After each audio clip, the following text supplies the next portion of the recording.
Now let's go to the United States next, which has reversed a 40-year-old policy by declaring that Washington no longer considers Israeli settlements in the occupied West Bank to be illegal.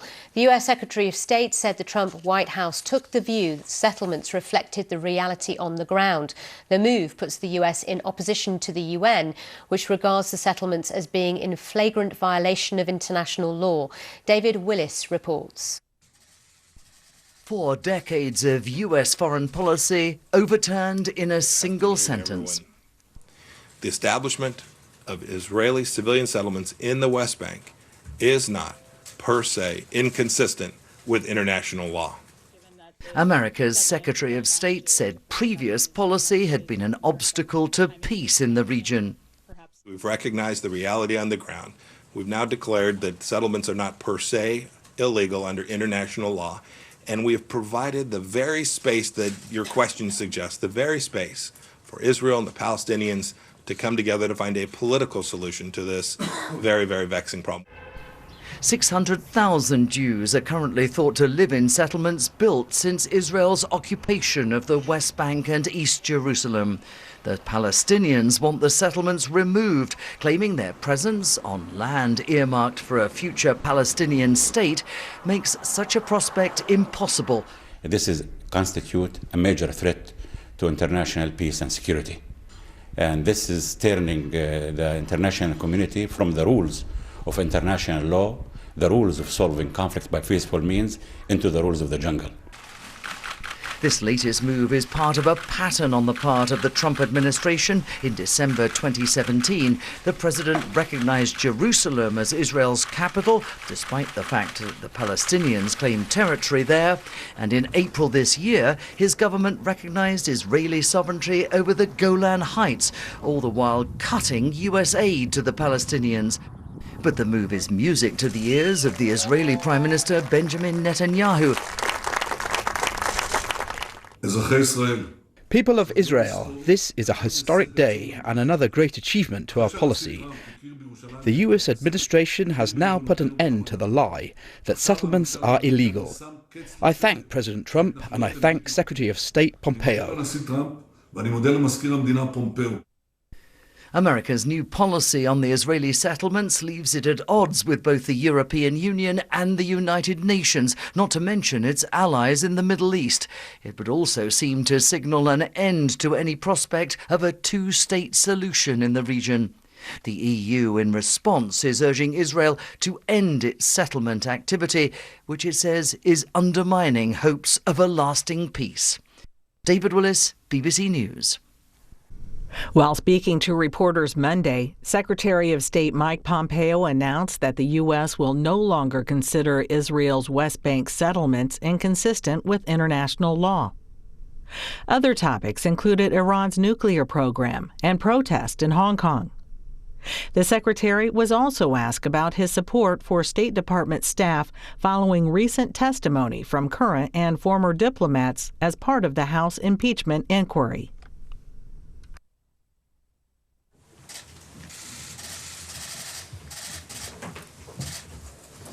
Good afternoon, everyone. I have several statements I want to make today, starting with a statement about the Islamic Republic of Iran. The United States is monitoring the ongoing protests in Iran closely.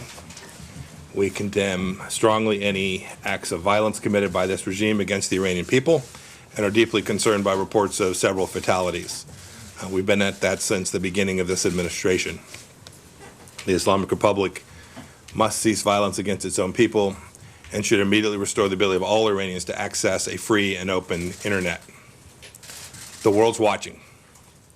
The Iranian people will enjoy a better future when their government begins to respect basic human rights, abandons its revolutionary posture and its destabilizing foreign policy in the region and behaves simply like a normal nation. The choice is clearly with the regime. Continuing with Iran. President Rouhani recently announced that Iran will begin uranium enrichment activities at the Fordow facility. Therefore, the United States will terminate the sanctions waiver related to the nuclear facility at Fordow, effective December 15th, 2019.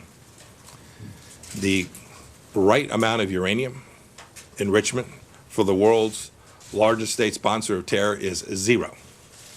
Iran originally constructed Fordo as a fortified underground bunker to conduct secret uranium enrichment work, and there is no legitimate reason for Iran to resume enrichment at this previously clandestine site. Iran should reverse its activity there immediately. Iran's supreme leader is reverting to his tried and true method of using nuclear brinksmanship to extort the international community into accepting the regime's destabilizing activity. The United States rejects this approach completely and calls on all nations to do the same. The only viable way forward is through comprehensive negotiations that address the full range of Iran's threats in their entirety. Iran's most recent action is yet another clear attempt at nuclear extortion that will only deepen its political and economic isolation from the world. I also want to spend just a minute talking about Iraq. For the last few weeks, the United States has watched the protests very, very closely. We support the Iraqi people as they strive for a prosperous Iraq that is free of corruption and Iranian malign influence. We've stated clearly that Iraq's leaders must protect human rights as Iraqis lift their voices to secure a flourishing democracy. Our calls are consistent with the Trump administration's track record as being a force for good throughout Iraq. We've worked with the Iraqi security forces to take down the ISIS caliphate and will continue to make sure it cannot reemerge. The United States remains the largest humanitarian donor to Iraq, providing more than $2 billion in food, water, medicine, and shelter since 2014 alone. And we're the largest donor as well to stabilization, rebuilding more than 500 schools, 100 health centers, 50 water treatment plants, with many more projects coming online soon. Now our commitment continues. We will not stand idle while the corrupt officials make the Iraqi people suffer. Today I'm affirming the United States will use our legal authorities to sanction corrupt individuals that are stealing Iraqis' wealth and those killing and wounding peaceful protesters. Like the Iraqi people taking to the streets today, our sanctions will not discriminate between religious sect or ethnicity. They will simply target those who do wrong to the Iraqi people, no matter who they are. Turning now to Israel. The Trump administration is reversing the Obama administration's approach towards Israeli settlements. U.S. public statements on settlement activities in the West Bank have been inconsistent over decades. In 1978, the Carter administration categorically concluded that Israel's establishment of civilian settlements was inconsistent with international law.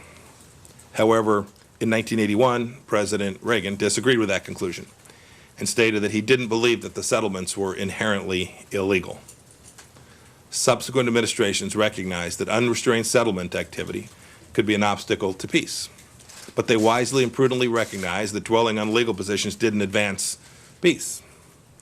However, in December 2016, at the very end of the previous administration, Secretary Kerry changed decades of this careful, bipartisan approach by publicly reaffirming the supposed illegality of settlements. After carefully studying all sides of the legal debate, this administration agrees with President Reagan. The establishment of Israeli civilian settlements in the West Bank is not, per se, inconsistent with international law. I want to emphasize several important considerations. First, look, we recognize that as Israeli courts have, that legal conclusions relating to individual settlements must depend on an assessment of specific facts and circumstances on the ground. Therefore, the United States government is expressing no view on the legal status of any individual settlement. The Israeli legal system affords an opportunity to challenge settlement activity and assess humanitarian considerations connected to it. Israeli courts have confirmed the legality of certain settlement activities and has concluded that others cannot be legally sustained. Second, we're not addressing or prejudging the ultimate status of the West Bank. This is for the Israelis and the Palestinians to negotiate. International law does not compel a particular outcome nor create any legal obstacle to a negotiated resolution. Third, the conclusion that we will no longer recognize Israeli settlements as per se inconsistent with international law is based on the unique facts, history, and circumstances presented by the establishment of civilian settlements in the West Bank. Our decision today does not prejudice or decide legal conclusions regarding situations in any other parts of the world. And finally, calling the establishment of civilian settlements inconsistent with international law hasn't worked. It hasn't advanced the cause of peace. The hard truth is, there will never be a judicial resolution to the conflict, and arguments about who is right and wrong as a matter of international law will not bring peace. This is a complex political problem that can only be solved by negotiations between the Israelis and the Palestinians. The United States remains deeply committed to helping facilitate peace, and I will do everything I can to help this cause. The United States encourages the Israelis and the Palestinians to resolve the status of Israeli settlements in the West Bank in any final status negotiations. And further, we encourage both sides to find a solution that protects the security and welfare of Palestinians and Israelis alike.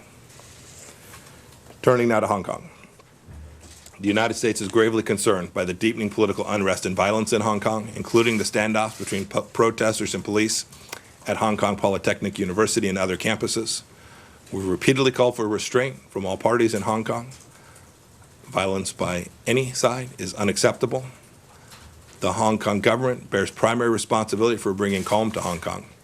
Unrest and violence cannot be resolved by law enforcement efforts alone. The government must take clear steps to address public concerns. In particular, we call on Chief Executive Carrie Lam to promote accountability by supplementing the Independent Police Complaints Council review with an independent investigation into the protest-related incidents. As the United States government has said repeatedly, the Chinese Communist Party must honor its promises to the Hong Kong people, who only want the freedoms and liberties that they have been promised in the Sino-British Joint Declaration, a UN-filed treaty. And finally, Bolivia. The Bolivian government announced Friday the expulsion of hundreds of Cuban officials for their country. It was the right thing to do. Cuba wasn't sending doctors and officials to Bolivia to help the Bolivian people, but rather to prop up a pro-Cuba regime headed by Evo Morales, who sought to maintain his grip on power through electoral fraud. Bolivia now joins Brazil and Ecuador in recognizing the Cuban threat to freedom. In each case, these governments, free of outside interference, have acted to protect their own national sovereignty and to defend their own citizens' interests. Bravo, Bolivia. I'm happy to take a couple of questions. Matt. Thank you, Mr. Secretary.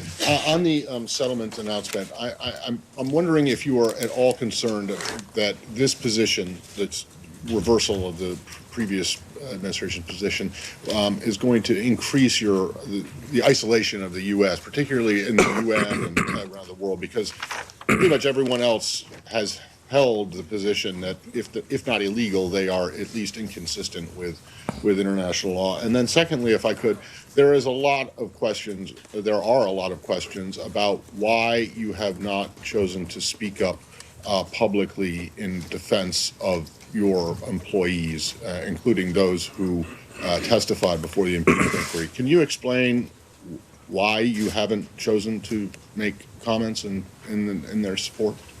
Thanks. So first question, well, I must say, sadly, there hasn't been much support for Israel in the years leading up to this. It's hard to imagine more isolation, unfortunately, at the UN as a result of this decision. We've been challenged to convince nations all across the world to stand up for the people of Israel and their nation's right to exist. So I don't think this increases that. I'm happy to talk about Ukraine policy today. I'm not going to get into the issues surrounding the Democrat impeachment inquiry. Just not going to do it today. It is worth noting that Ambassador Yovanovitch's departure preceded the arrival of Bill Taylor. So there's some ideas out there that somehow this change was designed to enable some nefarious purpose. You should all just look at the simple fact that it was Bill Taylor that replaced Ambassador Yovanovitch, who in each case has been driving towards the appropriate Ukraine policy, which I'm happy to talk about. I'm proud of what this administration has done with respect to Ukraine. We reversed the massive failures of the Obama administration's policy towards Ukraine, which truly did risk the lives of Ukrainian people and allowed Vladimir Putin to take Crimea and to fight in the Donbass against a group of Ukrainians who wanted nothing more than to defend their nation, but were given just blankets and non-lethal equipment. I'm proud of what we've done. President Trump's policy has been consistent throughout. The State Department is fully supportive not only of what we've done, but our Ukraine policy moving forward. But no defense of your employees? Nadia? I always defend State Department employees. It's the greatest diplomatic corps in the history of the world. Very proud of the team. Thank you, Morgan. Mr. Secretary, first on Iran, how do you balance your support for the Iranian people and the request to topple their government, and the request to hold their government accountable, and your support for them that has been seen and criticized by the Iranian regime as interference? And I have another question on the Palestinian issue. I remember how the previous administration treated the Iranian people. I remember the signs that said, are you with us? Are you with the regime? I don't think anybody in the world has any doubt about where this administration stands. We want Iran to be a normal nation. We want the people there to have the freedoms to which they're entitled, and we want the regime's monies to be spent on things that benefit the Iranian people, not proxy forces in Iraq, not underwriting Hezbollah, not conducting assassination campaigns throughout Europe.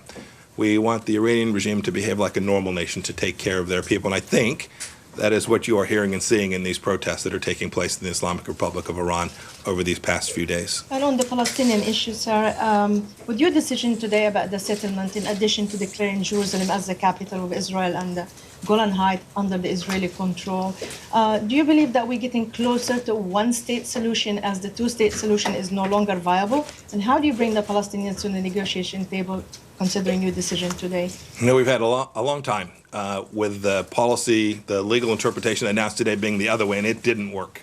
That's a fact and evidence. We believe that what we've done today is we've recognized the reality on the ground. We've now declared that settlements are not per se illegal under international law, and we have provided the very space that your question suggests, the very space for Israel and the Palestinians to come together to find a political solution to this very, very vexing problem. We think, in fact, we've increased the likelihood that the vision for peace that this administration has, we think we've created space for that to be successful. I'm hopeful that we'll be able to move forward on that before too terribly long. Courtney? Sorry. Thank you. Just on the Yes, practical ma'am. implications of the decisions, I understand that you're referring to the decision not to declare these settlements per se illegal. Does that also apply to East Jerusalem, or is that primarily just the West Bank? Applies. We're making, as the president said when he made the decision about Jerusalem, the final status, those boundaries will not be determined until the parties reach a resolution. And then are you And so there's concerned? no, in that sense, go ahead. Yes. Are you also concerned about the timing, given that the deadline for Benny Gantz to form a government is Wednesday? Is there concern about the timing of this announcement perhaps affecting domestic politics in Israel? You know, we've told the team that was doing this review now for quite some time, we've told them, do your work, do it thoroughly, do it completely. When we have the analysis correct, when we reach a final decision, we will provide that analysis, and we'll share that with the world. So the timing of this was not tied to anything that had to do with domestic politics anywhere in Israel or otherwise. This was about, we were done, we finished, we'd conducted our review, and this was the appropriate time to move forward. Okay. Yeah, I'll take one more. Sure. Thanks, Mr. Secretary. Yes, sir. Could I follow up on the Israeli settlements? What is the message that you are sending to Israel? You say that, for example, the Reagan administration, Reagan had a particular view on that, but in terms of is this effectively a green light? I mean, Reagan has also said that they're an obstacle to peace. Is this effectively a green light for Israel to build more settlements if they want? Will Israel still face criticism as an obstacle for peace if it builds settlements? And if you will, can I just follow up on Matt's question as well? I know you said you didn't want to talk about the impeachment. No, I said I wasn't going to. Right. I didn't say I didn't want to. I said I wasn't going to. Sure. Okay. There are things I would dearly love to say about it, Just but specifically I don't one thing. intend to. Just Yes. specifically one thing. When Ambassador Yovanovitch was on the Hill on Friday, the president made a tweet right when she was appearing saying that everything, everywhere that she went turned bad. Is it an assessment that you agree with? You've known her. Your first question about, is this a green light? Back to first principles. What we did here was conduct a legal analysis. We took international law. We had our lawyers review it. So this was not meant to send a message in any way. You're describing a message about, should there be more settlements? Should there be fewer settlements? How should Israeli look at the courts? This wasn't intended that at all. This was intended to be a legal review. We do believe that the result of this legal review creates the political space for a more likely resolution of the situation there. We think ultimately this must be resolved politically, and we think taking away this impediment, this idea that somehow there was going to be a legal resolution to this, we think it's folly. We think it has failed, and so we do think we've gotten to a place which creates more likelihood. And I don't have anything to say. I'll defer to the White House about particular statements and the like. I don't have anything else to say about the Democrats' impeachment proceeding. If somebody else has a substantive question about something that the world cares deeply about, I'm happy to take it. Peace process. Christina, Mr. Secretary, do you have any guidance or announcement on the peace plan, the peace process, how that's going? And you said you talked about Ukraine policy, so I'm curious if you think Ambassador Taylor has been an effective envoy of that policy, and if he's going to remain in his job, or if the president has lost confidence in him. Yeah, State Department's doing a fantastic job. I think we've delivered in a way that the Obama administration has not delivered on Ukraine. I think the Ukrainian people, and if you listen to their leadership, I think they'd think the same. Your first question was about the peace plan. When the time is right, our vision will come forward. The Israeli government's got to find its way. They've got to get through their government formation process. We're hopeful that they will. And when they do, and the conditions are right for us to release our vision, we'll do that. I hope that can be before too long. And do you still have confidence in Ambassador Taylor? Thanks, everybody. Have a fantastic day. Sir.